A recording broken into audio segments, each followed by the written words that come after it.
त्र्यम्बकादीन् प्राणान्नमो भगवते पुरुषाय तुभ्यम् ध्यायेत् नृसिंहं पुरुवृत्तरवित्रिनेत्रं जानुप्रसक्तकरयुग्ममथापराभ्यां चक्रं ददतं प्रियया समेतं दिग्मांशुकोट्यधिकतेजसम् अग्रशक्तिं कल्याणाद्भुतगात्राय कामितार्थप्रदायिने श्रीमद्वेङ्कटनाथाय श्रीनिवासाय ते नमः.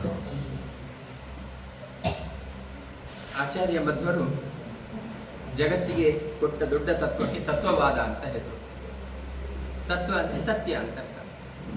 ಕೆಲವರು ಕಾಣುವ ಪ್ರಪಂಚ ಸುಳ್ಳು ಅಂತ ಹೇಳಿದರು. ಹಗ್ಗವನ್ನು ಕಂಡಾಗ ಕತ್ತಲಲ್ಲಿ ಹಾವು ಅಂತ ನಮಗೆ ಭ್ರಮೆ ಬರುತ್ತೆ.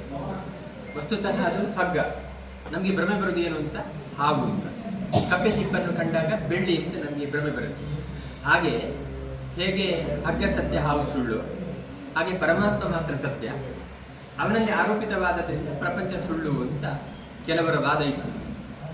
ಆಚಾರ್ಯ ಮಧ್ವರು ಹೇಳ್ತಾರೆ ಪ್ರಪಂಚವೂ ಕೂಡ ಸತ್ಯ. ಒಂದು ವೇಳೆ ಪ್ರಪಂಚದ ಭ್ರಮೆ ಬರುತ್ತೆ, ಪರಮಾತ್ಮ ಮಾತ್ರ ಸತ್ಯ ಅಂತ ಹೇಳುವುದಾದ್ರೆ ಉದಾಹರಣೆ ಕೊಟ್ಟದ್ದು ಯಾವುದನ್ನು? ಹಗ್ಗವನ್ನು ಕಂಡು ಹಾವಿನ ಭ್ರಮೆ ಬರುತ್ತೆ ಅಂತ. ಆಚಾರ್ಯರು ಹೇಳ್ತಾರೆ ಹಗ್ಗವನ್ನು ಕಂಡು ಹಾವಿನ ಭ್ರಮೆ ಬರಬೇಕಾದ್ರೆ, ಸತ್ಯವಾದ ಹಗ್ಗವನ್ನು ಕಂಡು ಸುಳ್ಳಾದ ಹಾವಿನ ಭ್ರಮೆ ಬರಬೇಕಾದ್ರೆ, ಎಲ್ಲಿಯಾದರೂ ಒಂದು ಕಡೆ ಸತ್ಯವಾದ ಹಗ್ಗವನ್ನು ಸತ್ಯವಾದ ಹಾವನ್ನು ನೋಡಿದವರಿಗೆ ಮಾತ್ರ ಸುಳ್ಳಾದ ಹಾವಿನ ಭ್ರಮೆ ಬರುವುದು. ಯಾರು ಈ ಪ್ರಪಂಚದಲ್ಲಿ ಹಾವನ್ನೇ ನೋಡಿಲ್ವೋ ಅವರಿಗೆ ಹಗ್ಗವನ್ನು ನೋಡಿ ಹಾವು ಅಂತ ಭ್ರಮೆ ಬರುವುದಿಲ್ಲ. ಯಾರು ಈ ಪ್ರಪಂಚದಲ್ಲಿ ಹಗ್ಗವನ್ನೇ ನೋಡಿಲ್ವೋ ಅವರಿಗೆ ಹಗ್ಗವನ್ನು ನೋಡಿ ಹಾವು ಅಂತ ಭ್ರಮೆ ಬರುವುದಿಲ್ಲ. ಹಾಗಾದರೆ ಹಗ್ಗವನ್ನು ನೋಡಿ ಹಾವು ಅಂತ ಭ್ರಮೆ ಬರಬೇಕಾದ್ರೆ ಸತ್ಯವಾದ ಹಗ್ಗವನ್ನು ನೋಡಿರಬೇಕು. ಸತ್ಯವಾದ ಹಾವನ್ನು ನೋಡಿರುವವನಿಗೆ ಸತ್ಯವಾದ ಹಗ್ಗವನ್ನು ಕಂಡಾಗ ಸುಳ್ಳಾದ ಹಾವಿನ ಭ್ರಮೆ ಬರುತ್ತೆ. ಅಂದರೆ ಸತ್ಯವಾದ ಹಾವು ಇಲ್ಲ ಅಂತಲ್ಲ, ಬೇರೆ ಕಡೆ ಇದೆ. ಇಲ್ಲಿ ಕತ್ತಲಾದ್ರಿಂದ ಸುಳ್ಳಾದ ಹಾವಿನ ಭ್ರಮೆ ಬರುತ್ತೆ. ಹಾಗಾಗಿ ನೀವು ಸುಳ್ಳು ಅಂತ ಹೇಳುವಂತಹ ಭ್ರಮೆ ಬರಬೇಕಾದರೂ ಕೂಡ ಸತ್ಯವಾದ ಒಂದನ್ನು ಒಪ್ಕೊಳ್ಳೇಬೇಕು. ಹಾಗಾದ್ರೆ ಈ ಕಾಣುವ ಪ್ರಪಂಚವನ್ನು ಸುಳ್ಳು ಅಂತ ಹೇಳಬೇಕಾದ್ರೆ ಇನ್ನು ಎಲ್ಲೇ ಒಂದು ಕಡೆ ಸತ್ಯವಾದ ಪ್ರಪಂಚ ಇದೆ ಅಂತ ಒಪ್ಕೊಳ್ಬೇಕು. ಪರಮಾತ್ಮ ಸತ್ಯ, ಪ್ರಪಂಚನೂ ಸತ್ಯ. ಈ ಪ್ರಪಂಚ ಸುಳ್ಳು ಅಂತ ಹೇಳ್ತೀರಾದ್ರೆ ಇಲ್ಲಿಯೋ ಒಂದು ಕಡೆ ಪ್ರಪಂಚವನ್ನು ಸತ್ಯ ಅಂತ ಒಪ್ಕೊಳ್ಳೇಬೇಕಲ್ಲ. ಅದರ ಬದಲಿಗೆ ಎಲ್ಲಿಯೋ ಇರುವ ಪ್ರಪಂಚವನ್ನು ಸತ್ಯ ಅಂತ ಒಪ್ಪೋದ್ರ ಬದಲಿಗೆ ಇದೇ ಪ್ರಪಂಚವನ್ನೇ ಸತ್ಯ ಅಂತ ಒಪ್ಪಿಬಿಡು, ಅಲ್ಲಿ ವಿಷಯ ಇಲ್ಲ. ಇದೇ ಪ್ರಪಂಚವನ್ನು ಸತ್ಯ ಅಂತ. ಯಾಕೆಂದ್ರೆ ನಾವು ಕಟ್ಟಡ ಕಟ್ತಾ ಇದ್ದೇವೆ, ನೀರು ಕುಡಿತಿದ್ದೇವೆ, ತುಷಾ ಪರಿಹಾರ ಆಗುತ್ತೆ, ಊಟ ಮಾಡ್ತೇವೆ, ಹಸಿವು ಪರಿಹಾರ ಆಗುತ್ತೆ, ಎಲ್ಲ ಸತ್ಯವಾದ ಅನುಭವ ನಿತ್ಯ ಬರ್ತಾ ಇದ್ಮೇಲೆ ಇದನ್ನು ಯಾಕೆ ಸುಳ್ಳು ಅಂತ ಹೇಳಬೇಕು ಅಂತ ಆಚಾರ್ಯ ಮಧ್ವರ ವಾದ. ಹಾಗಾಗಿ ಪರಮಸತ್ಯ ಭಗವಂತ. ಪ್ರಳಯ ಕಾಲದಲ್ಲಿ ಕೂಡ ನಮಗೆ ವಿಕಾರ ಇಲ್ಲ. ನಮಗೆಲ್ಲ ಏನು ಅಂದರೆ ಈ ಶರೀರವನ್ನು ಕಳ್ಕೊಳ್ತೇವೆ ನಾವು, ನಮಗೆ ವಿಕಾರ ಇದೆ, ಆದರೆ ನಾವು ಸುಳ್ಳಲ್ಲ. ಹಾಗಾಗಿ ಪರಮಾತ್ಮನೂ ಸತ್ಯ, ಪ್ರಪಂಚನೂ ಸತ್ಯ. ಹಾಗಾಗಿ ಪ್ರಪಂಚ ಸುಳ್ಳು ಅಂತ ಹೇಳುವಂತಹ ಭ್ರಮೆ ಏನಿದೆ ಇದನ್ನು ಆಚಾರ್ಯ ಮಧ್ವರು ಒಪ್ಪಿಕೊಳ್ಳುವುದಿಲ್ಲ. ಹಾಗಾಗಿ ತತ್ವವಾದ ಅಂತ. ಎಲ್ಲಿಯವರೆಗೆ ಇದ್ದರೆ ಕೆಲವರು ಹೇಳ್ತಾರೆ ಕನಸಲ್ಲಿ ಕಾಣುವಂತಹ ಪ್ರೇತ ಅಥವಾ ಭೂತ ಅದೆಲ್ಲ ಸುಳ್ಳು ಅಂತ. ಆಚಾರ್ಯ ಹೇಳ್ತಾರೆ ಕನಸಲ್ಲಿ ಕೂಡ ನೀನು ಕಂಡದ್ದು ಸತ್ಯ. ಮತ್ತೆ ಏನು ಸುಳ್ಳು ಅಂತ ಹೇಳಿದ್ರೆ, ಕನಸಲ್ಲಿ ಕಂಡ ಹುಲಿಯನ್ನು ನಿಜವಾದ ಹುಲಿ ಅಂತ ಹೇಳುವಂತಹದ್ದನ್ನು ಮುಂದೆ ತಿಳ್ಕೊಳ್ತೇನೆ, ಅದು ಮಾತ್ರ ಭ್ರಮೆ. ಕನಸಲ್ಲಿ ಕಂಡ ಹುಲಿ ಮತ್ತು ನಿಜವಾದ ಹುಲಿ, ಮೈಸೂರು ಝೂಲ್ಲಿ ಇರುವ ಹುಲಿ ಇದೆಯಲ್ಲ, ಅದೆರಡು ಒಂದು ತಿಳ್ಕೊಳ್ಳೋದು ಮಾತ್ರ ತಪ್ಪು, ಭ್ರಮೆ ಹೊರಟು ಕಂಡದ್ದು ಸುಳ್ಳಲ್ಲ. ಕಂಡದ್ದು ಸತ್ಯ ಆದ್ರಿಂದ ಅವನು ತಿಳ್ಕೊಳ್ಳೋದು. ಹಾಗಾಗಿ ಆಚಾರ್ಯ ಮಧ್ವರ ವಾದ ಏನು ಅಂದರೆ ಸಿಕ್ಕದನ್ನೆಲ್ಲ ಸುಳ್ಳು ಅಂತ ಹೇಳ್ತಾ ಬರಬೇಡಿ, ಸತ್ಯವೂ ಇತ್ತು. ಅದರಿಂದ ತತ್ವವಾದ ಆಚಾರ್ಯ ಮಧ್ವರು ಒಂದು ದೊಡ್ಡ ಸಿದ್ಧಾಂತವನ್ನು ಪ್ರಪಂಚಕ್ಕೆ ಕೊಟ್ಟಿದ್ದಾರೆ.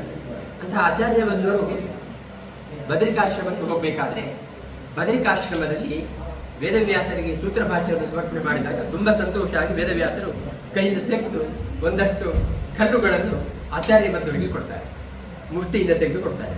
ಅದಕ್ಕೆ ನಾವು ಕರೆಯುವಂತಹದ್ದು ವ್ಯಾಸ ಮುಷ್ಟಿ. ಅದರಲ್ಲಿ ವ್ಯಾಸ ಶಾಲಿಗ್ರಾಮ ಅಂತ ಕರೆದಿದ್ದಾರೆ. ಪ್ರಾಪಸ ನಾರಾಯಣತಃ ಶುದ್ಧಶಿಲ ಅಷ್ಟಪ್ರತಿಮಾ ವ್ಯಾಸುಸ ಪದ್ಮ ಸಹಿತ ದೋಷಹಿತ ಸನ್ನಿಹಿತ ಅಂತ ಈ ರೀತಿ ಮಧ್ವವಿಜಯದಲ್ಲಿ ವರ್ಣನೆ ಮಾಡ್ತಾರೆ. ಆಚಾರ್ಯ ಮಧ್ವರಿಗೆ ಒಬ್ಬರು ತಮ್ಮಂದಿರಿದ್ರು. ಅವರು ಕೇಳಿದ ಕೂಡ ಆಶ್ರಮ ಕೊಡಲಿಲ್ಲ, ತಮ್ಮ ಎಂಬ ವ್ಯಾಮೋಹ ಇರಲಿಲ್ಲ ಆಚಾರ್ಯ. ಮತ್ತೆ ಏನು ಅಂದರೆ ಆತನಿಗೆ ಸರಿಯಾದ ವೈರಾಗ್ಯ ಇದೆ ಅಂತ ಪರಿಸ್ಥಿತಿಗೋಸ್ಕರ 1 ವರ್ಷ ಕಾಯಿಸಿಬಿಟ್ರು. ಒಂದು ಕಾರಣ ಏನು ಅಂದರೆ ತಂದೆ ತಾಯಿಗಳು ತೀರ್ಕೊಂಡ ಮೇಲೆ ನಾವು 13ನೇ ದಿವಸ ಶುಭ ಅಂತ ಹೇಳಿದ್ರು ಕೂಡ 1 ವರ್ಷ ಏನು ಆಚರಣೆ ಮಾಡುವ ಹಾಗಿಲ್ಲ. 1 ವರ್ಷ ಅದು ಮೈಲಿಗೆ ಅಂತ ಲೆಕ್ಕ.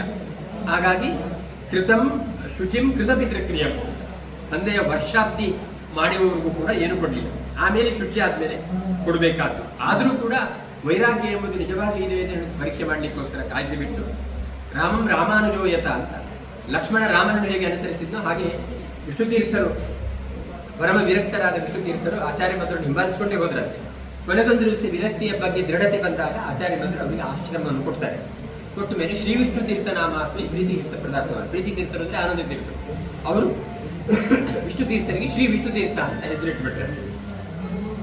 ಅಂತಹ ವಿಷ್ಣು ತೀರ್ಥರು ಎಂಥ ತಪಸ್ವಿಗಳು ಅಂತ ಹೇಳಿದ್ರೆ ಆಚಾರ್ಯ ಮಧ್ವರ ಶಿಷ್ಯರಿಗೆಲ್ಲ ಒಂದು ಅರ್ಧ ಶ್ಲೋಕದಲ್ಲಿ ವರ್ಣನೆ ಮಾಡಿದ್ರೆ 32 ಶ್ಲೋಕಕ್ಕಿಂತಲೂ ಹೆಚ್ಚು ವಿಷ್ಣು ತೀರ್ಥರ ಬಗ್ಗೆ ವರ್ಣನೆ ಮಾಡ್ತಾರೆ ಅಂದರೆ ಮಧ್ವ ವಿಜಯದಲ್ಲಿ ಎಂಥ ಮಹಾತ್ಮರಾಗಿರಬೇಕು. ಅವರು ಕುಮಾರ ಪರ್ವತದಲ್ಲಿ, ಸುಬ್ರಹ್ಮಣ್ಯ ಮಠದಲ್ಲಿ ಕುಮಾರ ಪರ್ವತದ ಹೆಸರು ಸಿದ್ಧ ಪರ್ವತ, ಹರಿಶ್ಚಂದ್ರ ಮಹೇಂದ್ರರು ಅಲ್ಲಿ ತಪಸ್ಸು ಮಾಡ್ತಾ ಇದ್ದಂತೆ. ಆ ತಪಸ್ಸಿನ ದಾಹ ಎಷ್ಟಿತ್ತು ಅಂತ ಹೇಳಿದ್ರೆ ಕೆಳಗಿನ ತಪ್ಪನ್ನ ಅವರಿಗೆ ಮತ್ತೆ ತಡ್ಕೊಳಕ್ ಆಗ್ತಿರ್ಲಿಲ್ಲ ಅಂತೆ. ಅದು ಅವ್ರು ಬೇಡ್ಕೊಂಡ್ರಂತೆ ತಾವು ತಪಸ್ಸನ್ನು ಮಾಡ್ಬೇಕಾದ್ರೆ ಶುದ್ಧೋಪವಾಸ ಮಾಡಬೇಡ್ರಿ ಅಂತ.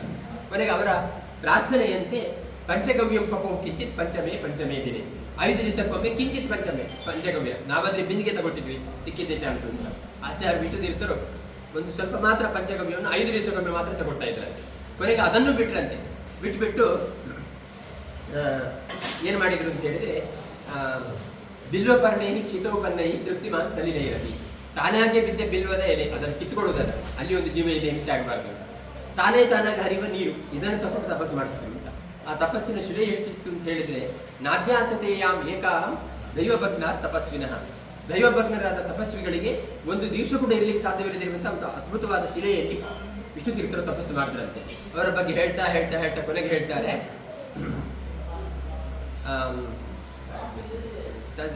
ಮಧ್ವಾನ್ವಿಜಯ ಮಧ್ವನಾಥಃ ಯಂ ಪ್ರಸಾದಂ ವ್ಯದಾತ್ತದ ಸ ಚಿತ್ತಾ ವಿಷಯತ್ವಾದ್ವಾ ಗೋಪ್ಯತ್ವಾದ್ವಾ ಅನುವರ್ಣತೆ ಅಂತ. ಮಧ್ವಾನುಜನಾದ ವಿಷ್ಣು ತೀರ್ಥರ ಮೇಲೆ ಮಧ್ವನಾಥರಾದ ಭಗವಂತ ಮತ್ತು ಮಧ್ವಾಚಾರ್ಯರು ಎಂತ ಅನುಗ್ರಹ ಮಾಡಿದ್ರು ಅಂದರೆ ಅದನ್ನೆಲ್ಲ ನಾನು ಮಧ್ವವಿದ್ಯದಲ್ಲಿ ವರ್ಣನೆ ಮಾಡಲಿಕ್ಕೆ ಹೋಗಕ್ಕಾಗಲ್ಲ, ಯಾಕಂದ್ರೆ ಸ ಚಿತ್ತಾ ವಿಷಯತ್ವಾದ್ವಾ ಅಂತಹ ಮಹಾತ್ಮರ ಬಗ್ಗೆ ಹೇಳುವ ಚಿತ್ತಕ್ಕೆ ಗೋಚರ ಆಗುವುದಿಲ್ಲ, ಮತ್ತು ಕೆಲವೊಂದು ಹೇಳುವ ಹಾಗೂ ಇಲ್ಲ. ಗೋಪ್ಯತ್ವಾದ್ವಾ, ಅಂಗಡಿಯಲ್ಲಿ ಕಡಲೆಕಾಯಿ ಅಂಗಡಿ ಇಟ್ಟಾಗಿ ಬಂಗಾರದ ಅಂಗಡಿ ಇಡ್ಲಿಕ್ಕಾಗುತ್ತೆ, ಅಂಗಡಿ ಎರಡು ಕೂಡ. ಆದರೆ ಕಡಲೆಕಾಯಿ ಅಂಗಡಿಗೆ ಇರೋ ಬೆಲೆ ಬೇರೆ, ಬಂಗಾರದ ಅಂಗಡಿ ಇರೋ ಬೆಲೆ. ಹಾಗಾಗಿ ಎಲ್ಲವನ್ನೂ ಕೂಡ ನಾವು ಹಾಗೆ ಹೇಳಲಿಕ್ಕೆ ಬರುವುದಿಲ್ಲ ಅಷ್ಟೇ, ನಿಲ್ಲಿಸಿಬಿಡ್ತಾರೆ. ಅಂದರೆ ಎಂಥ ಮಹಾತ್ಮೆ ಇರ್ಬೋದು ವಿಷ್ಣು ತೀರ್ಥರಿಗೆ ಅಂತ.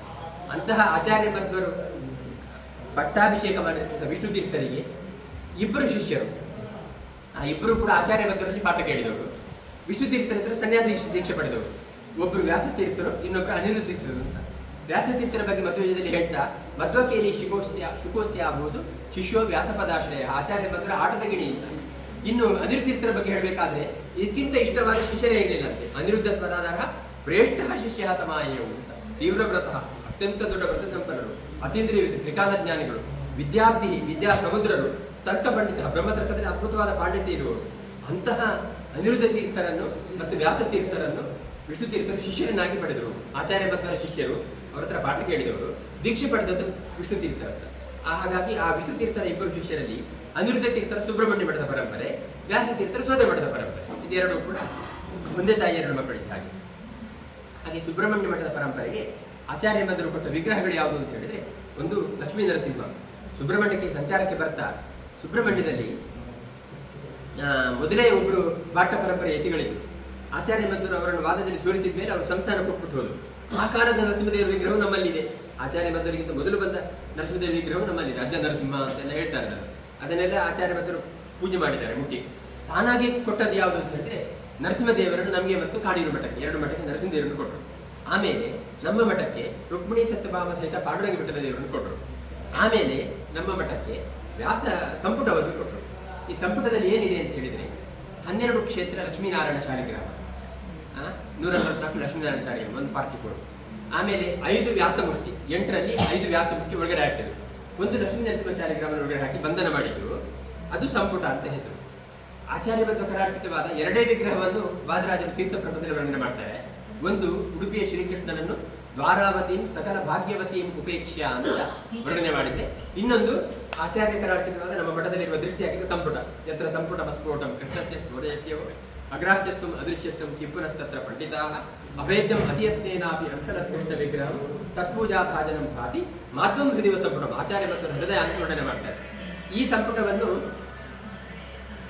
ಇನ್ನು ಒಂದು ವ್ಯಾಸಮೂರ್ತಿ ಅದು ಬಂಗಾರದ ಕರಡಿಗೆಯಲ್ಲಿದೆ. ಅದಕ್ಕೆ ಪ್ರತಿನಿತ್ಯ ಪಂಚಾಮೃತ ಅಭಿಷೇಕ, ತೀರ್ಥಾಭಿಷೇಕ ಆಗುತ್ತೆ. ಹಾಗಾಗಿ ಆಚಾರ್ಯ ಕರಾರ್ಚಿತದ ಪ್ರತೀಕಗಳ ಅಭಿಷೇಕದ ತೀರ್ಥ ಸಿಗುವುದು ನಿಮಗೆ ಇಲ್ಲಿ ಸಿಗುತ್ತೆ. ಹೀಗೆ 8ರಲ್ಲಿ 6 ವ್ಯಾಸಮೂರ್ತಿ ಸುಬ್ರಹ್ಮಣ್ಯ ಮಠದಲ್ಲಿ, 5 ಸಂಪುಟದ ಒಳಗಡೆ, 1 ಹೊರಗಡೆ. ಹೀಗೆ ಆಚಾರ್ಯ ಮಧ್ವರು ಬಹಳ ಅನುಗ್ರಹ ಮಾಡಿದ್ದಾರೆ. ನರಸಿಂಹದೇವರು ನೃಸಿಂಹಾದಿಕ ಮನ್ಯತೆ ದುರಿತಾದಿ ನಿವೃತ್ತಯೇ ಅಂತ. ಒಬ್ಬ ಮನುಷ್ಯ ದಶಾವರಾಣಂ ದೇಹಾನಾಂ ಕಾರಣಾన్ని ಕರೋತಿ ಎಂಬುದು. ಒಂದೊಂದು ಜನ್ಮದಲ್ಲಿಯೂ ಕೂಡ 10 ಜನ್ಮಕ್ಕೆ ಬೇಕಾದಷ್ಟು ಕರ್ಮಗಳನ್ನು ಮಾಡ್ತಾರಂತೆ. 10 ಜನ್ಮ 100 ಜನ್ಮಕ್ಕೆ ಬೇಕು ಮತ್ತೆ ಮೋಕ್ಷಕ್ಕೆ ಹೋಗುದು ಯಾವಾಗ? ಅದಕ್ಕೆ ನರಸಿಂಹದೇವರ ಅನುಗ್ರಹ ಬೇಕಂತೆ ದುರಿತ ನಿವೃತ್ತಿಗೋಸ್ಕರ. ಒಬ್ಬ ರಣರಂಗಕ್ಕೆ ಹೋಗ್ಬೇಕಾದ್ರೆ ಏನ್ ಮಾಡ್ತಾನೆ? ಈಗಾದ್ರೆ AK-47 AK-67 ಎಲ್ಲ ಇದೆ, ಅವಾಗ ಇರ್ಲಿಲ್ಲ. ಅವಾಗ ಏನ್ ಮಾಡ್ತಾನೆ ಅಂತ ಹೇಳಿದ್ರೆ ಒಂದು ಬಾಣ ಬಿಲ್ಲು ಇಟ್ಕೊಂಡು ಹೋಗ್ತಾನೆ. ಆ ಬಾಣ ಒಂದೇ ಇರುವುದಿಲ್ಲ, ಒಂದಷ್ಟು ಸ್ಟಾಕ್ ಮಾಡಿರ್ತಾರೆ. ಉದಾಹರಣೆಗೆ ಒಂದು 10 ಬಾಣ ಇದೆ ಅಂತ ಹೇಳ್ಕೊಂಡು ಹಿಂದ್ಗಡೆ ಒಂದು ಚೀಲದಲ್ಲಿ ಇಟ್ಕೊಳ್ತಾರೆ, ಬತ್ತಳಿಗೆ ಅಂತ ಹೆಸರು. ಅದರಲ್ಲಿ ಒಂದು 10 ಬಾಣ ಇದೆ. ರಣರಂಗಕ್ಕೆ ಹೋಗ್ಬೇಕಾದ್ರೆ ಬಿಲ್ಲನ್ನು ಹಿಡ್ಕೊಂಡು ಹೋದಾಗ ಆ 10ರಲ್ಲಿ ಒಂದು ಬಾಣವನ್ನು ಜೋಡಿಸಿ ಬಿಟ್ಬಿಡ್ತಾರೆ. ಆ ಬಾಣ ಉಂಟಲ್ಲ, ಬಿಟ್ಟ ಬಾಣ, ಅದು ಡೆಸ್ಟಿನೇಷನ್ ಸೇರ್ಲೇಬೇಕು ಹೊರತು ಮಧ್ಯದಲ್ಲಿ ವಿದ್ರಾ ಮಾಡ್ಲಿಕ್ಕೆ ಬರೋದಿಲ್ಲ. ಒಂದ್ಸಲ ಬಿಟ್ಟು ಆದ್ಮೇಲೆ ಅದು ಡೆಸ್ಟಿನೇಷನ್ ಸೇರ್ಬೇಕು ಹೊರತು ಮಧ್ಯದಲ್ಲಿ ವಿದ್ರಾ ಮಾಡ್ಲಿಕ್ಕೆ ಬರೋದಿಲ್ಲ. ಹಾಗಾಗಿ ನಮ್ಮ ಬೆನ್ನ ಹಿಂದೆ 10 ಜನ್ಮಗಳ ಕರ್ಮಗಳ ರಾಶಿಯಲ್ಲಿ ಯಾವುದೋ ಒಂದು ಜನ್ಮದ ಕರ್ಮವನ್ನು ನಾವು ಅನುಭವಿಸಲಿಕ್ಕೆ ಶುರು ಮಾಡಿ ಅಲ್ಲಿ ಹುಟ್ಟಿದಾಗ ಮತ್ತೆ ಅದನ್ನು ಆ ವಿದ್ರಾ ಮಾಡ್ಲಿಕ್ಕೆ ಬರೋದಿಲ್ಲ. ಮಧ್ಯದಲ್ಲಿ ಅಯ್ಯೋ ಬೇಡಪ್ಪ, ಸಿಕ್ಕಾಪಟ್ಟೆ ಸಾಕಾಗಿ ಹೋಯ್ತು ನನಗೆ, ಬೇಡ ಅಂತ ಹೇಳಲಿಕ್ಕೆ ಬರೋದಿಲ್ಲ. ಅದು ಪ್ರಾರಬ್ಧ ಕರ್ಮ. ಬಿಟ್ಟ ಬಾಣ ಹೇಗೆ ವಿದ್ರಾ ಮಾಡ್ಲಿಕ್ಕೆ ಬರೋದಿಲ್ವೋ, 10 ಜನ್ಮಗಳ ಕರ್ಮದಲ್ಲಿ ಯಾವುದೋ ಒಂದು ಜನ್ಮದ ಕರ್ಮವನ್ನು ಹುಟ್ಟಿದಾಗ ಅನುಭವಿಸಲಿಕ್ಕೆ ಶುರು ಮಾಡಿದ್ದೇವಲ್ಲ, ಅದು ಪ್ರಾರಬ್ಧ ಕರ್ಮ. ಅದನ್ನು ಅನುಭವಿಸದೇ ವಿಧಿಯಿಲ್ಲ. ಮತ್ತೆ ಜಪ ಪೂಜೆ ತಪ್ಪಿಸಲ್ಲ. ಯಾಕೆ ಬೆಳಿಗ್ಗೆ 4 ಗಂಟೆಗೆ ಹೇಳುವುದೇನು, ಸಂಧ್ಯಾ ವಂದನೆ, ಹೆಣ್ಮಕ್ಳೇನು ಪಾಪ ರಂಗೋಲಿ ಹಾಕುವುದೇನು, ತುಳಸಿ ಪೂಜೆ ಮಾಡುವುದೇನು, ಯಾಕೆ ಬೇಕು ಅಂತ ಕೇಳಿದ್ರೆ ಇಂಟೆನ್ಸಿಟಿ ರೆಡ್ಯೂಸ್ ಮಾಡಲಿಕ್ಕೆ. ಭಗವಂತನ ಪೂಜೆ ಮಾಡಿದ್ದಕ್ಕೆ ಫಲ ಇಲ್ಲ ಅಂತಲ್ಲ, ನಾವು ಮಾಡಿದ ಕರ್ಮ ನಾವು ತಿನ್ನಲೇಬೇಕು, ಮಾಡಿದ್ದುಣ್ಣೋ ಮಹಾರಾಯ. ಹಾಗಾಗಿ ಬಿಟ್ಟ ಬಾಣ ಅದು ಡೆಸ್ಟಿನೇಷನ್ ಸೇರುತ್ತೆ. ಪ್ರಾರಬ್ಧ ಕರ್ಮ ಅನುಭವಿಸಲೇಬೇಕು. ಮತ್ತೆ ಭಗವಂತನ ಪೂಜೆ ಅನುಷ್ಠಾನಗಳಿಗೆ ಏನು ಫಲ ಅಂತ ಹೇಳಿದ್ರೆ ಅದರ ಇಂಟೆನ್ಸಿಟಿ ರೆಡ್ಯೂಸ್ ಮಾಡುತ್ತೆ. ಭಾರಿ ಜೋರು ಮಳೆ ಬಂದಾಗ ಛತ್ರಿ ಹಾಕಿ ಹಿಡ್ಕೊಳ್ಬೇಕು ಅಂದ್ರೆ ನೀರೇ ಬೀಳಬಾರ್ದು ಅಂತಲ್ಲ, ತಲೆಗೆ ಬಿದ್ದರೆ ನೆಗಡಿ ಕರೋನಾ ಬರ್ಬೋದು ಅಂತ ಹೇಳಿ ಹಿಡ್ಕೊಳ್ತೇವೆ. ಕಾಲ ಬುಡಕ್ಕೆ ಬಿದ್ದರೆ ಸ್ವಲ್ಪ ನಂಜಾಗ್ಬೋದು, ಏನಾಗುದಿಲ್ಲ ಕಾಲ ಬುಡಕ್ಕೆ ಬಿದ್ದರೆ. ಹಾಗಾಗಿ ನೀರೇ ಬೀಳಬಾರ್ದು ಅಂತ ಹೇಳಿ ಛತ್ರಿ ಹಿಡ್ಕೊಳ್ಳೋದಲ್ಲ, ಅದು ಬಿದ್ದೇ ಬೀಳುತ್ತೆ ಕಾಲ ಬುಡಕ್ಕೆ. ಹಾಗೆ ಕಣ್ಣೇ ಹೋಗ್ಬೇಕಾದವರಿಗೆ ಕಣ್ಣಿನ ರೆಪ್ಪೆಗೆ ಇಟ್ಟು ಬಿದ್ದರೆ ಪರವಾಗಿಲ್ಲ, ಸಹಿಸ್ಕೋಬಹುದು. ಹಾಗಾದ್ರೆ ಭಗವಂತನ ಪೂಜೆಗೆ ಏನು ಫಲ ಅಂತ ಹೇಳಿದ್ರೆ ನಮ್ಮ ಕರ್ಮವನ್ನು ಅನುಭವಿಸದೇ ಇರ್ಲಿಕ್ಕೆ ಆಗುದಿಲ್ಲ. ಅದರ ಇಂಟೆನ್ಸಿಟಿ ರೆಡ್ಯೂಸ್ ಮಾಡಿದ್ರು ಸಾಕು, ನಾವು ಎಷ್ಟೋ ಸುಖವಾಗಿ ಬದುಕಲಿಕ್ಕೆ ಆಗುತ್ತೆ. ಆ ರೀತಿಯ ಒಂದು ಅನುಗ್ರಹ ಆಗ್ಬೇಕಾದ್ರೆ ನರಸಿಂಹದೇವರ ಅನುಗ್ರಹ ಬೇಕು ಅಂತ ಹೇಳಿ ಆಚಾರ್ಯ ಮೊದಲು ಗ್ರಂಥಾರಂಭದಲ್ಲೆಲ್ಲ ನೃಸಿಂಹನನ್ನೇ ಉಪಾಸನೆ ಮಾಡ್ತಾ ಇದ್ರು. ನರಸಿಂಹ ಅಖಿಲಾಜ್ಞಾನ ಮತಧ್ವಾಂತ ದಿವಾಕರ ಜಯತಿ ಅಜ್ಞಾನ ಜಯತಿ ಅಮಿತ ಸಜ್ಞಾನ ಸುಖಶಕ್ತಿ ಪ್ರಯೋಜನ ಅಂತೆಲ್ಲ ಹೇಳ್ತಾರೆ. ಹೀಗೆ ಇನ್ನು 9 ಉಂಟಲ್ಲ, ಆದರೆ 9ನೇದು ಉಂಟಲ್ಲ ಅದು ಆಗಾಮಿ ಫ್ಯೂಚರ್, ಮುಂದೆ ಬರಬೇಕಾದ್ರೆ. ಉಳಿದ 8 ಅದು ಸಂಚಿತ ಸ್ಟಾಕ್. ಹಾಗಾಗಿ 8 ಮತ್ತು 9ನೇದು ಉಂಟಲ್ಲ ಅದನ್ನು ಬೇಕಾದ್ರೆ ಎತ್ತಿ ಬಿಸಾಡ್ಬೋದು. ಪ್ರಾರಬ್ಧ ಕರ್ಮಣ ಅನ್ಯಸ್ಯ, ಆಚಾರ್ಯ ಮೊದಲು ಹೇಳುದು, ಪ್ರಾರಬ್ಧ ಕರ್ಮಣ ಅನ್ಯಸ್ಯ ಜ್ಞಾನಾದೇವ ಪರೀಕ್ಷೆಯ. ಬಿಟ್ಟ ಬಾಣ ಬಿಟ್ಟು ಉಳಿದ 9ನೇದು ಆಗಾಮಿ ಮತ್ತು ಉಳಿದ 8 ಸ್ಟಾಕ್ ಸಂಚಿತ ಉಂಟಲ್ಲ, ಆ ಸಂಚಿತ ಮತ್ತು ಆಗಾಮಿ ಕರ್ಮಗಳನ್ನು ಬೇಕಾದ್ರೆ ಅದನ್ನು ಬೇಕಾದ್ರೆ ಎತ್ತಿ ಬಿಸಾಡ್ಬೋದು. ಯಾವುದರಿಂದ ಹಾಗೆಲ್ಲ ಸುಲಭ ಅದು ಬಿಸಾಡ್ಲಿಕ್ಕೆ. ಮತ್ತೆ ಜ್ಞಾನಾದೇವ ಪರೀಕ್ಷೆಯ, ಪ್ರಾರಬ್ಧ ಕರ್ಮಕ್ಕಿಂತ ಬೇರೆಯಾದ ಸಂಚಿತ ಮತ್ತು ಆಗಾಮಿ ಕರ್ಮಗಳನ್ನು ಜ್ಞಾನ, ತಪಸ್ಸು, ಅನುಷ್ಠಾನ, ಪೂಜೆ ಪುನಸ್ಕಾರಗಳಿಂದ ಅದನ್ನು ಕರಗಿಸಿಕೊಳ್ಬಹುದು ಅಂತ. ಹಾಗಾಗಿ ನೃಸಿಂಹನ ಅನುಗ್ರಹ ಬಹಳ ದೊಡ್ಡದು ಎಂಬ ಕಾರಣಕ್ಕೆ ಸುಬ್ರಹ್ಮಣ್ಯ ಮಠಕ್ಕೆ ಆಚಾರ್ಯ ಮೊದಲು ನರಸಿಂಹದೇವರನ್ನು ಅನುಗ್ರಹ ಮಾಡಿದರು ಸಾಕ್ಷಾತ್ತಾಗಿ. ನಮಗೆ ಒಂದು ಕಡೆ ದಾಸರು ಹೇಳ್ತಾರೆ, ಕಾಗದ ಬಂದಿದೆ ನಮ್ಮ ಕಮಲನಾಭನದು ಅಂತ. ಆ ಕಮಲನಾಭನ ಕಾಗದ ನಾವೇನಾದ್ರೂ ರಿಪ್ಲೈ ಹಾಕ್ಬೇಕಾದ್ರೆ, ತಿರ್ಗಾ ಕಾಗದ ಹಾಕಬೇಕಾದ್ರೆ ಅಡ್ರೆಸ್ ಬೇಕಲ್ವ, ಅದರಲ್ಲಿ ಸುಲಭವಾದ ಅಡ್ರೆಸ್ ಒಂದಿದೆ. ಕೆಲವೆಲ್ಲ ಕಷ್ಟ ಇದೆ. ಉದಾಹರಣೆಗೆ ಕೃಷ್ಣನ ಬೇಕಾದ್ರೆ son of Yashoda, son of Devaki, son of Vasudeva ಎಲ್ಲ ತುಂಬಾ ಸ್ವಲ್ಪ ದೊಡ್ಡ ಲಿಸ್ಟ್. ರಾಮಂದು ಅಷ್ಟೇ, care of Ayodhya and son of Kaushalya, Dasharatha ಎಲ್ಲ ಹೇಳ್ಬೇಕು, ಕೃಷ್ಣನಿಗೆ ಅಷ್ಟೇ. ಆದ್ರೆ ಒಂದು ಸುಲಭದ ಅಡ್ರೆಸ್ ಯಾವುದು, ನರಸಿಂಹಂದು ಕ್ಯಾರ್ ಆಫ್ ಕಂಬ. ಯಾಕೆಂದ್ರೆ ಕೆಲವರಿಗೆಲ್ಲ ಅನಿಸಿದ್ದಂತೆ, ಏನು ರಾಮ ಅವತಾರ ಕೃಷ್ಣ ನೋಡಿದ್ರೆ ತಂದೆ ತಾಯಿಗಳಿದ್ದೇ ಹುಟ್ಟು ಹಾಗೆ ಭಗವಂತ ಹುಟ್ಟಿದ್ದಾನೆ, ಆದ್ರೆ ದೊಡ್ಡ ಸಂಗೀತ ನಮ್ಗಿಂತ ದೊಡ್ಡ ಸಂಗೀತ ಏನಿಲ್ಲ ಭಗವಂತ ಅಂತ ಕೆಲವರು ಅಂದ್ಕೊಂಡ್ರಂತ. ಅವರಿಗೆ ನಾಸ್ತಿಕ ಪ್ರತ್ಯಯಾರ್ಥಾಯ ದರ್ಶನಾತ್ಮ ಪ್ರಭಾವ. ನಾಸ್ತಿಕರಿಗೆ ಕೂಡ ಭಗವಂತ ಎಲ್ಲ ಕಡೆ ಇದ್ದಾನೆ ಹೇಳುವ ಆಸ್ತಿಕ ಬುದ್ಧಿ ಬರಬೇಕಾದ್ರೆ. ಹಾಗಾಗಿ ಕಂಬದಲ್ಲಿ ಹುಟ್ಟಿದ್ರೆ ಯಾರಿಗೂ ಭ್ರಮೆ ಇಲ್ಲವೋ, ತಂದೆ ತಾಯಿಗಳಿಂದ ಹುಟ್ಟಿದ್ದಾನೆ ಭಗವಂತ ನಮ್ಮ ಹಾಗೆ ಅಂತ. ಅದಕ್ಕೋಸ್ಕರ ಕಂಬದಿಂದ ಹೊಡೆದು ಬಿಟ್ಟು ಹುಟ್ಟುಬಿಟ್ಟಂತೆ. ಹಾಗಾಗಿ ಜಗತ್ತಿಗೆ ನಾನೇ ತಂದೆ ತಾಯಿ ಹೊರತು ನನಗೆ ಯಾವ ತಂದೆ ತಾಯಿಯೂ ಇಲ್ಲ. ನಾನು ಪ್ರಪಂಚದ ನಾಟಕಕ್ಕೋಸ್ಕರ ತಂದೆ ತಾಯಿಗಳಿಂದ ಬಂದ ಹಾಗೆ ಕಂಡಿದ್ದೇನಷ್ಟೇ ಹೊರತು ಆ ಥರ ನನಗೆ ಹುಟ್ಟು ಬರಬೇಕಾದ್ರೆ ನನಗೆ ತಂದೆ ತಾಯಿಗಳು ಬೇಕು ಅಂತಾದ್ರೆ ಕಂಬದ ಹುಟ್ಟಲಿಕ್ಕೆ ಸಾಧ್ಯ ಇರಲಿಲ್ಲ ಅಂತ. ಹಾಗಾಗಿ ಭಗವಂತ ನರಸಿಂಹನ ಅವತಾರ, ಆ ನರಸಿಂಹನನ್ನು ಕೃಷ್ಣ ಭಗವಂತನ ಅವತಾರ ರೂಪಿಯಾದ ಭಗವಂತ ನರಸಿಂಹದೇವರು ಸುಬ್ರಹ್ಮಣ್ಯ ಮಠ ಕೊಟ್ಟಿದ್ದಾರೆ. ರುಕ್ಮಿಣಿ ಸತ್ಯಭಾಮ ಸಹಿತ ಪಾಂಡುರಂಗ ವಿಠಲನ್ನು ಕೊಟ್ಟಿದ್ದಾರೆ. ಆಮೇಲೆ ಸಂಪುಟ, ಆಮೇಲೆ ಪ್ರತ್ಯೇಕವಾದ ಅಷ್ಟೇ. ಈಗ ದಂಡಿ ಪರಮಾನುಗ್ರಹ ಮಾಡಿದ್ದಾನೆ. ಇತರ ಅಸಾಧಾರಣವಾದ ರೀತಿಯಲ್ಲಿ ಶ್ರೀ ಮಠಕ್ಕೆ ಭಗವಂತನ ಪರಮಾನುಗ್ರಹದಿಂದಾಗಿ ದಂಡಿ ಆಚಾರ್ಯಕರಾಚಿತ ಪ್ರತೀಕಗಳಿದ್ದಾವೆ. ಈ ಸಂತತಿ ಸಂಪತ್ತಾದಿ ಶುಭ ಫಲಪ್ರದವಾದ ವಿಗ್ರಹಗಳಾದ್ರಿಂದ ಇವುಗಳ ಅನುಷ್ಠಾನದ ಪಕ್ಕದಿಂದ ಬಹಳ ಫಲ ಸಿಗುತ್ತೆ ಅಂತ ಅರ್ಥ. ಹಾಗಾಗಿ ಈ ಪರದ ಪರಂಪರೆ ನಾನು 40ನೇ 39 ದಿನಗಳಾಗಿ ಹೋಗಿದ್ದಾರೆ, ನಾನು 40ನೇ ಈ ಪರಂಪರೆ. ಇವತ್ತು ಇಲ್ಲಿ ಬರಬೇಕಾದ ಪ್ರಸಂಗ ಬಂತು. ಶ್ರೀವತ್ಸ ಅವರು ತುಂಬಾ ಕಿರಿಕಿರಿ ಮಾಡಿದ್ರು, ಬರಲೇಬೇಕು. ಅದಲ್ಲ, ಕರೆದ್ರು ಇಲ್ಲೇ ಇದ್ದಾರೆ, ನಾನು ಆ ಕಡೆ ಇದ್ದಾರೆ ಕೊಟ್ಟು ಹಾಗಾಗಿ ಅವರ ಪ್ರೀತಿಗೆ ಮತ್ತು ನಿಮ್ದೆಲ್ಲ ಪರಿಚಯ ಇದ್ರೂ ಕೂಡ ಇಲ್ಲಿ ಬಂದ ಮೇಲೆ ತುಂಬಾ ಆತ್ಮೀಯರಾಗಿಬಿಟ್ಟಿದ್ದೀವಿ. ಹಾಗಾಗಿ ನಿಮ್ಮ ಅಭಿಮಾನಕ್ಕೆ ನಾವು ಇಲ್ಲಿ ಬಂದಿದ್ದೇವೆ. ಸುಬ್ರಹ್ಮಣ್ಯ ದೇವರು ನರಸಿಂಹದೇವರು ದುರಿತ ನಿವೃತ್ತಿಗಾದರೆ ಕ್ಷೇತ್ರದಲ್ಲಿ ಸುಬ್ರಹ್ಮಣ್ಯ ದೇವರು ಅವತಾರ ಮಾಡಿದ್ದು ಕುಮಾರ ಪರ್ವತದಲ್ಲಿ. ಕುಮಾರ ಪರ್ವತದಲ್ಲಿ ತಾರಕಾಸುರ ಸಂಹಾರಕ್ಕೋಸ್ಕರ ಅವತಾರ ಮಾಡಿದ್ರು. ಅವನು ತುಂಬಾ ಕಿರಿಕಿರಿ ಮಾಡ್ತಾ ಇದ್ದ. ತಾರಕ ಅಂತ ಅನೇಕ ದೈತ್ಯರು, ದೇವತೆಗಳಿಗೆ ಒಂದು ಶಕ್ತಿ ಬೇಕಾಗಿತ್ತು. ಎಲ್ಲ ದೇವತೆಗಳು ಸೇರಿ ಒಂದು ಶಕ್ತಿಯನ್ನು ಸಂಚಯನ ಮಾಡಿದರು. ಅದೇ ಶಿವನ ಪುತ್ರನಾಗಿರ್ತಕ್ಕಂಥ ಕಾರ್ತಿಕೇಯ. ಅವನು ದೇವಸೇನಾ ನಾಯಕ. ಅವನಿಂದ ತಾರಕಾಸುರ ಸಂಹಾರ ಆಯಿತು. ಸಂಹಾರ ಮಾಡಿದ ಖಡ್ಗದ ಧಾರೆಯನ್ನು ಅದು ಕುಮಾರ ಪರ್ವತದ ಕೆಳಗಡೆ ಬಂದು ಅದನ್ನು ಕುಮಾರಧಾರೆ ಅಂತ ಕರೀತೇವೆ. ಅದು ಒಂದು ಪವಿತ್ರವಾದ ನದಿ. ಆ ಗರ್ಭಗುಡಿಯಲ್ಲಿ ಸುಬ್ರಹ್ಮಣ್ಯ ದೇವರು ಮೊದಲು ಇರಲಿಲ್ಲ, ನಾಗಪ್ಪ ಇದ್ದದ್ದು, ಶೇಷದೇವರು ಮತ್ತು ವಾಸುಕಿ ಇದ್ದದ್ದು.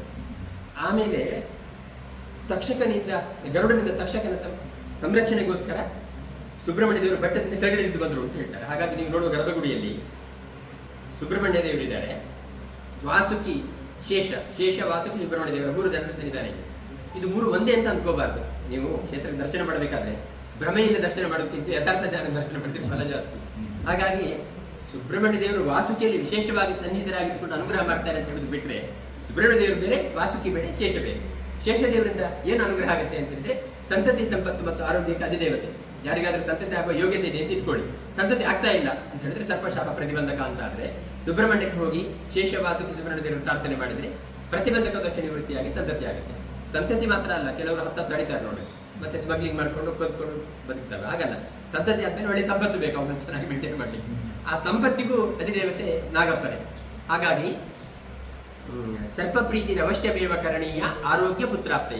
ಸಂತತಿ, ಸಂಪತ್ತು ಮತ್ತೆ ಆರೋಗ್ಯ. ಕೆಲವರಿಗೆ ಯಾವ ಡಾಕ್ಟರ್ ಏನು ಟೆಸ್ಟ್ ಮಾಡಿದ್ರು ಕೂಡ ಕಾಯಿಲೆನೇ ಇಲ್ಲ ರೀ, ಆದರೆ ನೆಮ್ಮದಿ ಇಲ್ಲ. ಯಾಕೆ ಕೊಡ್ತೇನೋ ಏನೋ ಅಂತ ಯಾವ ಡಯಾಗ್ನೋಸ್ ಮಾಡಿದಾಗ ಗೊತ್ತಾಗುದಿಲ್ಲ. ಹಾಗಾದ್ರೆ ಅನೇಕ ಮಂದಿಗೆ ಗೊತ್ತಾಗದಿರುವ ಕಾಯಿಲೆಗಳಿರ್ತವೆ ಅಂತ ಇಟ್ಕೊಳ್ಳಿ. ಆ ಆರೋಗ್ಯಕ್ಕೆ ಅಧಿದೇವತೆ ನಾಗಪ್ಪ, ಅಂದ್ರೆ ಅವನ ಒಳಗಡೆ ಶೇಷ ಅಂತ ಸಂಕಷ್ಟ ರೂಪಿಯಾದ ಭಗವಂತ. ಅವನ ಅನುಗ್ರಹದಿಂದಾಗಿ ಆರೋಗ್ಯ ಏನು ಸಿಗುತ್ತೆ. ಅದರಿಂದ ಅನೇಕ ಚರ್ಮ ವ್ಯಾಧಿಗಳು ಇರ್ಬೋದು, ಸ್ಕಿನ್ ಡಿಸೀಸ್, ಆಮೇಲೆ ಅನೇಕ ಕಾಯಿಲೆಗಳಿರ್ತವೆ ಅಂತ ಇಟ್ಕೊಳ್ಳಿ. ಇದನ್ನು ಪರಿಹಾರ ಮಾಡಲಿಕ್ಕೆ ನಾಗಪ್ಪನ ಅನುಗ್ರಹ ಬೇಕಾದ್ರಿಂದ ನರಸಿಂಹದೇವರ ಅನುಗ್ರಹದಿಂದ ಸಂತತಿಯಾದಿ ಶುಭ ಫಲಗಳು ಸಿಗ್ತವೆ. ಆದರೆ ನರಸಿಂಹದೇವರು ಇಂಪಾರ್ಟೆಂಟ್ ಅಲ್ಲ ಅಂತ ತಿಳ್ಕೊಂಡು ಅದೇ ಸರ್ವೋತ್ತಮ ಅಂತ ಅಂದ್ಕೊಂಡ್ರೆ ಅದು ಆಚಾರ್ಯ ಸಿದ್ಧಾಂತಕ್ಕೆ ಭಂಗ ಬರುತ್ತೆ. ನರಸಿಂಹದೇವರಿಗೆ ಕೈ ಜೋಡಿಸ್ಕೊಂಡು ಮುಗಿದು ನರಸಿಂಹದೇವರ ಆಶ್ರಯದಲ್ಲಿ ಶೇಷ, ನಾಗಪ್ಪ, ವಾಸುಕಿ, ಸಂಕಷ್ಟ ರೂಪಿಯಾದ ಭಗವಂತ, ವೃತ್ತಿಗೆ ಸಹಿತ ಪ್ರತಿಭಾ ರೂಪಿಯಾದ ಭಗವಂತ ಸುಬ್ರಹ್ಮಣ್ಯ ದೇವರೊಳಗಡೆ ಇದ್ದಾನೆ ಅಂತ ಅಂದುಕೊಂಡು ನೀವು ದರ್ಶನ ಮಾಡಬೇಕು. ಹಾಗಾಗಿ ಮೇಲ್ಗಡೆ ಇದು ಅದು ಅಂದ್ರೆ ಅಲ್ಲಿ ತಾರತಮ್ಯಕ್ಕೆ ವಿರುದ್ಧವಾಗಿ ಕಾಣಿಸುತ್ತೆ. ಮೇಲ್ಗಡೆ ಇದು ಸುಬ್ರಹ್ಮಣ್ಯ ದೇವರ ವಿಗ್ರಹ ಇದೆ, ವಿಗ್ರಹ ಅಂತ ರೂಪ ಇದೆ.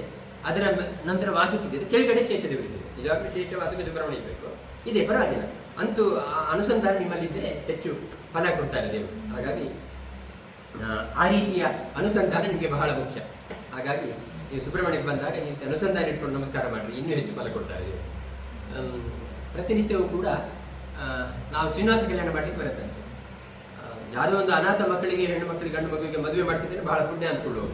ಇನ್ನು ಶ್ರೀನಿವಾಸನಿಗೆ ಕಲ್ಯಾಣ ಮಾಡಿಸಿದ್ರೆ ಎಷ್ಟು ಪುಣ್ಯ ಅಲ್ವಾ? ಅದು ಹೇಗೆ ಪ್ರತಿನಿತ್ಯ ಮಾಡೋದು ಅಂತ ಹೇಳಿದ್ರೆ, ಈ ಶ್ರೀನಿವಾಸನ ಹೆಂಡತಿ ಯಾರಂದ್ರೆ ಪದ್ಮಾವತಿ. ಪದ್ಮಾವತಿ ಅಂದ್ರೆ ಯಾರಂದ್ರೆ ಆಕಾಶರಾಜನ ಮಗಳು. ಆಕಾಶರಾಜನ ಮಗಳು ಪದ್ಮಾವತಿ. ಶಬ್ದವು ಕೂಡ ಆಕಾಶರಾಜನ ಮಗಳು. ಶಬ್ದ ಗುಣಕಂ ಆಕಾಶಂ ಅಂತ ಸಂಸ್ಕೃತದಲ್ಲಿ ಓದಿದರೂ ಗೊತ್ತಿದೆ.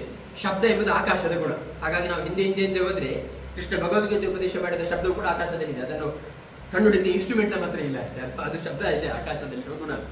ಹಾಗಾಗಿ ಶಬ್ದದಿಂದ ಭಗವಂತನಿಗೆ ಶಬ್ದವನ್ನು ಜೋಡಿಸುವುದು ಅಂದ್ರೆ ಪದ್ಮಾವತಿಯನ್ನು ಶ್ರೀನಿವಾಸನಿಗೆ ಜೋಡಿಸುವುದಂತೆ ಅರ್ಥ.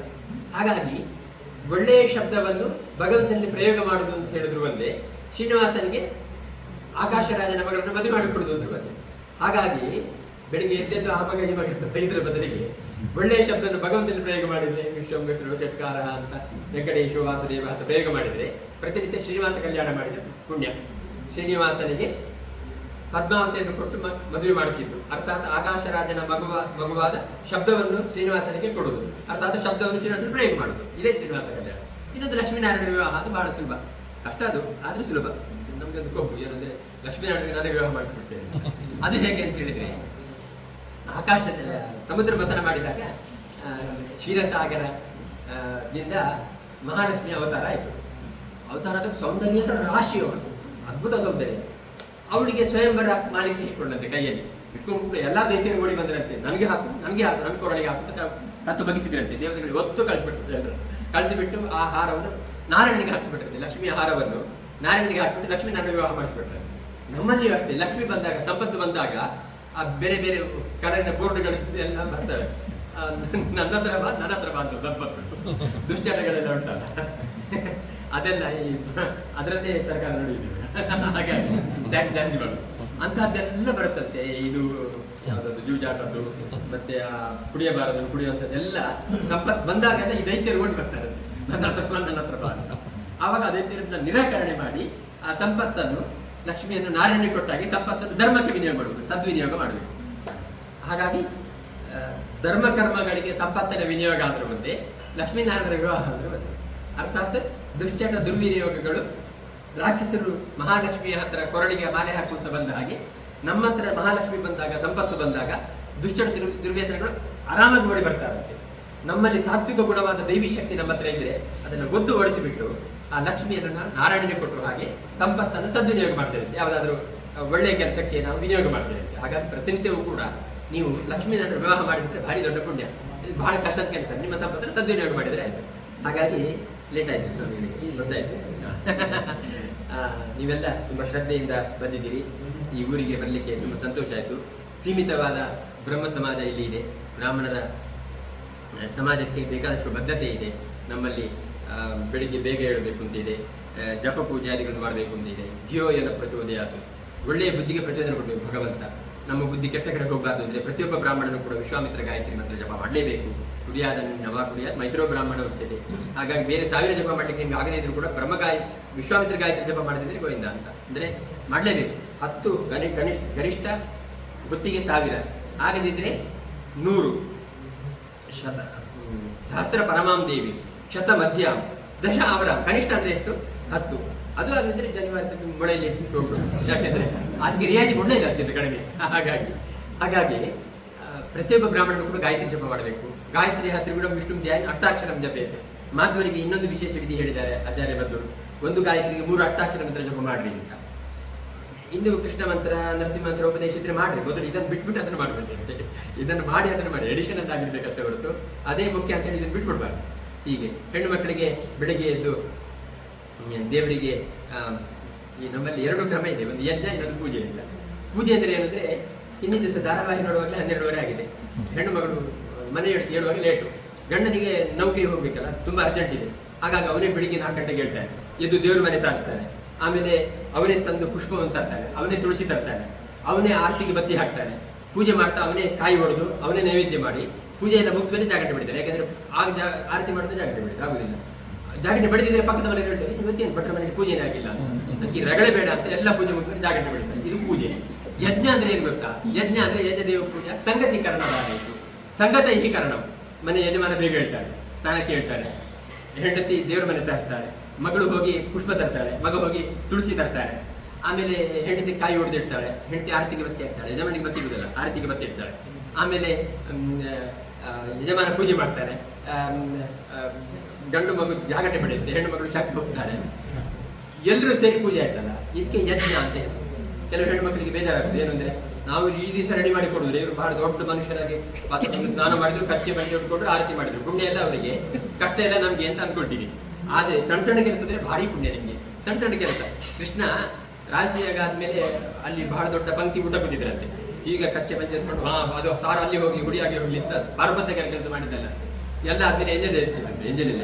ಅದಕ್ಕೋಸ್ಕರ ಗೇಲಿ ಮಾಡ್ತಾರೆ, ಕಟಿಯಲ್ಲಿ ಕರ ಬಿಟ್ಟನು ಪಂಡರಿ ರಾಯ ಅಂತ. ರಾಜಕೀಯ ಆಗದಲ್ಲಿ ಎಂಜಲಲ್ಲಿ ಎತ್ತಿದ ಮೇಲೆ ಸುಸ್ತಾಯ್ತೇನೋ ಪಾಪ, ಕೈಯಲ್ಲಿ ಕಟ್ಟಿ ಇಟ್ಟು ಅಂದ್ರೆ ಎಂಜಲಲ್ಲಿ ಎತ್ತುವಂತ ಕೃಷ್ಣ ಮಾಡಿದ್ದು. ಕುದುರೆಗಳಿಗೆ ನೀರು ಕೊಟ್ಟದ್ದು, ಹುಲ್ಲು ಕೊಡುದು, ಇದೆಲ್ಲ ಕೃಷ್ಣ ಮಾಡಿದ್ದು. ಹಾಗಾಗಿ ಸಣ್ಣ ಸಣ್ಣ ಕೆಲಸದಲ್ಲಿ ಬಹಳ ಪುಣ್ಯ ಇದೆ. ಆದ್ರಿಂದ ಹೆಣ್ಣು ಮಕ್ಕಳು ಬೆಳಿಗ್ಗೆ ಎದ್ದು ಬೇಗ ಎದ್ದು ದೇವ್ರ ಮನೆ ಸಾರಿಸಿಬಿಟ್ಟು ರಂಗೋಲಿ ಹಾಕಿ ತುಳಸಿಗೆ ಪೂಜೆ ಮಾಡಿ ಆರತಿಗೆ ಬತ್ತಿ ಹಚ್ಚಿ ಬಿಟ್ಟು ಕೊಟ್ಟು ಇದೆಲ್ಲ ನೀವು ಮಾಡಿದ್ರೆ ನಿಮಗೆ ಪುಣ್ಯ. ನಿಮ್ಗೆ ಗಾಯತ್ರಿ ಜಪ ಮಾಡಬೇಕು ಅಂತ ಏನಿಲ್ಲ, ಗಾಯತ್ರಿ ಜಪ ಮಾಡುವವರು ಇದ್ದಾರಲ್ಲ ಅವ್ರಿಗೆ ಹೆಲ್ಪ್ ಮಾಡಿದ್ರೆ ನಿಮಗೆ ಪುಣ್ಯ ಬರುತ್ತೆ.